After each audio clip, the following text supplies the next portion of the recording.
श्री परमात्मने नमः। कृष्ण चंद्र भगवान की जय हो। 7वें अध्याय में भगवान के द्वारा विज्ञान सहित ज्ञान कहने का जो प्रवाह चल रहा था, उसके बीच में ही अर्जुन ने 8वें अध्याय के आरंभ में 7 प्रश्न कर दिए। उनमें से 6 प्रश्नों का उत्तर भगवान ने संक्षेप में देकर के अंतकालीन गति विषयक 7वें प्रश्न का उत्तर विस्तार से दिया। अब 7वें अध्याय में कहने से बचे हुए उसी विज्ञान सहित ज्ञान के विषय में विलक्षण रीति से कहने के लिए भगवान 9वें अध्याय का विषय आरंभ करते हैं। बोलो कृष्ण चंद्र भगवान की जय हो।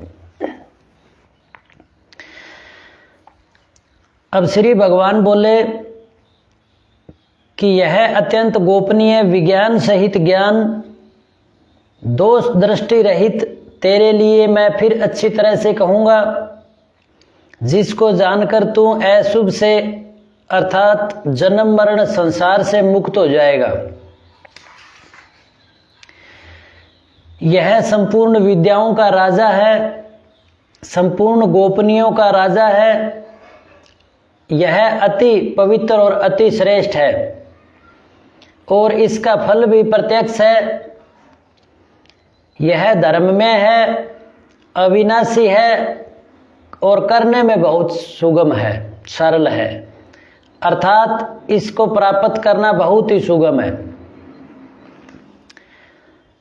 कह रहे हैं कि हे परंतप, इस धर्म की महिमा पर श्रद्धा न रखने वाले मनुष्य मुझे प्राप्त न होकर मृत्यु रूप संसार के मार्ग में लौटते रहते हैं, अर्थात बार बार जन्मते मरते रहते हैं।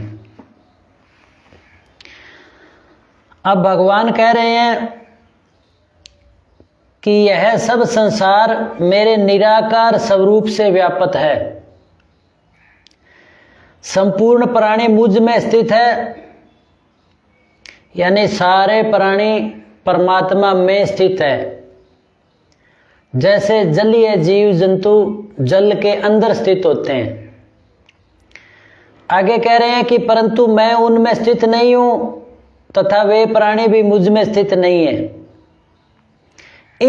मेरे इस ईश्वर संबंधी योग को देख, यानी इस सामर्थ्यता को देख, यानी इस भाव को देख। अब यहां पर भगवान श्री कृष्ण अर्जुन को कह रहे हैं कि सब कुछ है तो परमात्मा के अंदर, ईश्वर के अंदर, परंतु ईश्वर का उसमें, परमात्मा का उसमें, यानी भगवान का उसमें कर्तृ करना, मैं कर रहा हूं, ये भाव नहीं है।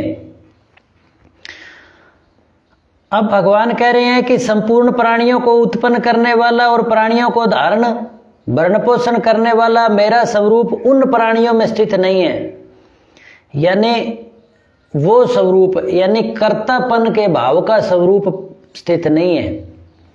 अब सत्ता तो परमात्मा की है, परंतु कर्ता भाव का स्वरूप स्थित नहीं है। इसका बार बार उदाहरण दिया जाता है कि जैसे हीटर में, फ्रिज में और बल्ब में सत्ता तो लाइट की है, बिजली की है, परंतु साधनों का स्वभाव है, उसमें वो लिपायमान नहीं है बिजली। उसी प्रकार से परमात्मा इस सिस्टम में लिपायमान नहीं है, सत्ता परमात्मा की है। बोलो कृष्ण चंद्र भगवान की जय हो। अब भगवान आगे कह रहे हैं कि जैसे सब जगह विचरने वाली महान वायु नित्य ही आकाश में रहती है, ऐसे ही संपूर्ण प्राणी मुझ में स्थित रहते हैं, ऐसा तुम मान लो। उदाहरण दिया है कि जैसे सब कुछ आकाश के अंदर है, वायु आदि। इस उदाहरण को समझते हुए ये समझो कि सारा खंड ब्रह्मांड परमात्मा के अंदर है, यानी परमात्मा तो इससे भी विस्तृत है, जो हमारे जानने मानने में आता है उससे भी। आगे कह रहे हैं कि हे कुंती नंदन, कल्पों का क्षय होने पर संपूर्ण प्राणी मेरी प्रकृति को प्राप्त होते हैं और कल्पों के आदि में मैं फिर उनकी रचना कर देता हूँ। कल्प यानी ये समय का वाचक शब्द है।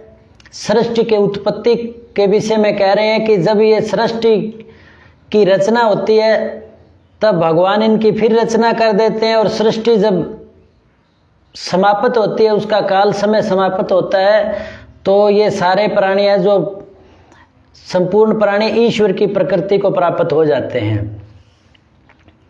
अब भगवान कह रहे हैं कि प्रकृति के वश में होने से परतंत्र हुए इस संपूर्ण प्राणी समुदाय की कल्पों के आदि में मैं अपनी प्रकृति को वश में करके बार बार रचना करता हूं।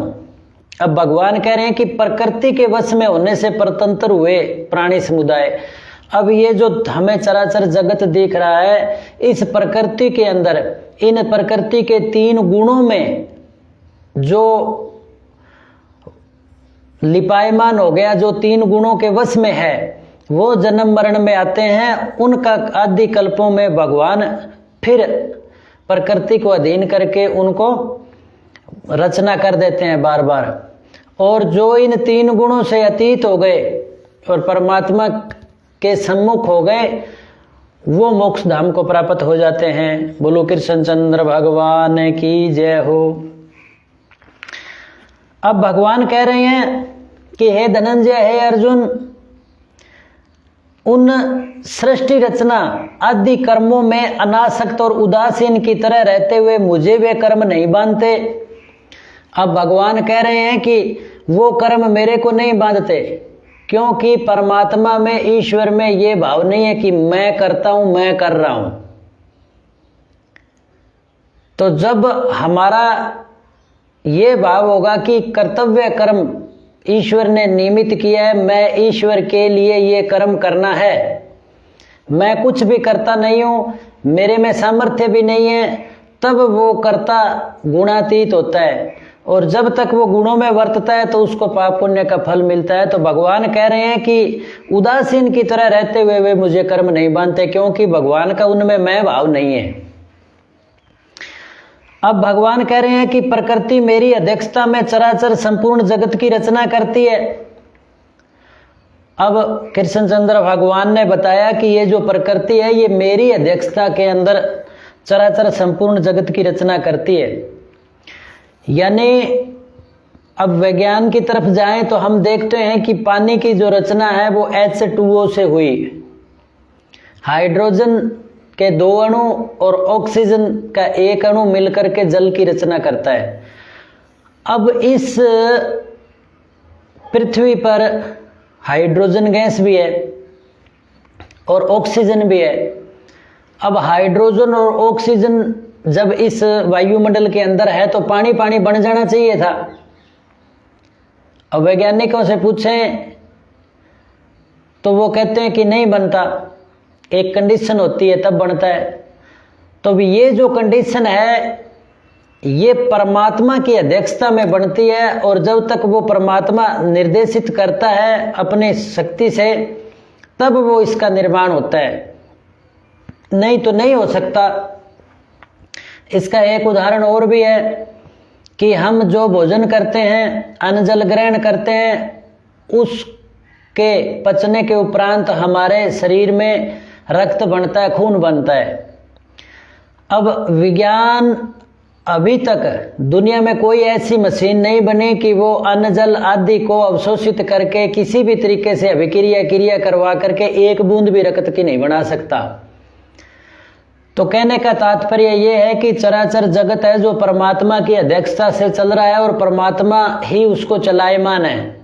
ये जो करोड़ों वर्षों से पृथ्वी घूम रही है, लगातार 24 घंटों में एक राउंड पूरा करती है, इसमें शक्ति परमात्मा की है। और जो सूर्य करोड़ों वर्षों से तप रहा है वो भी उसको नियंत्रण करने वाला भी परमात्मा ही है। बोलो कृष्णचंद्र भगवान की जय हो। तो भगवान अर्जुन को कह रहे हैं कि प्रकृति मेरी अध्यक्षता में चराचर सहित संपूर्ण जगत की रचना करती है। हे कुंती नंदन, इसी हेतु से जगत का परिवर्तन होता है और मूर्ख लोग मेरे संपूर्ण प्राणियों के महान ईश्वर रूप यानी श्रेष्ठ भाव को न जानते हुए मुझे मनुष्य शरीर के आश्रित मानकर, अर्थात साधारण मनुष्य मानकर मेरी अवज्ञा करते हैं। अब भगवान ने उन लोगों को मूर्ख कहा है जो ईश्वर को, परमात्मा को मनुष्य शरीर के आश्रित मानता है। आश्रित का मतलब होता है सहारा।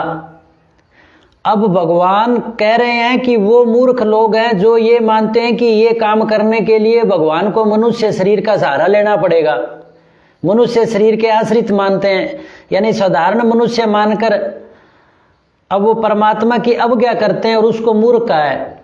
क्योंकि कितने गुना बड़ा, सैकड़ों गुना बड़ा पृथ्वी से बड़ा सूर्य है।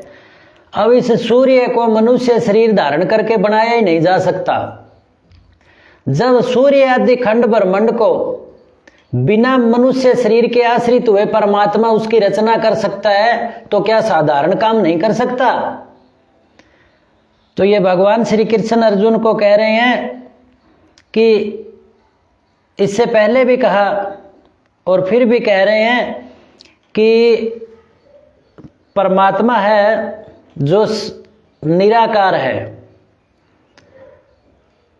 और वेदों में भी इसका वर्णन आया है, और वो सारे खंड ब्रह्मांड को चलाने वाला है। आगे भगवान श्री कृष्ण अर्जुन को कह रहे हैं कि ये जो शुभ अशुभ फल है वो उनकी प्रकृति के अनुसार प्राप्त होता है।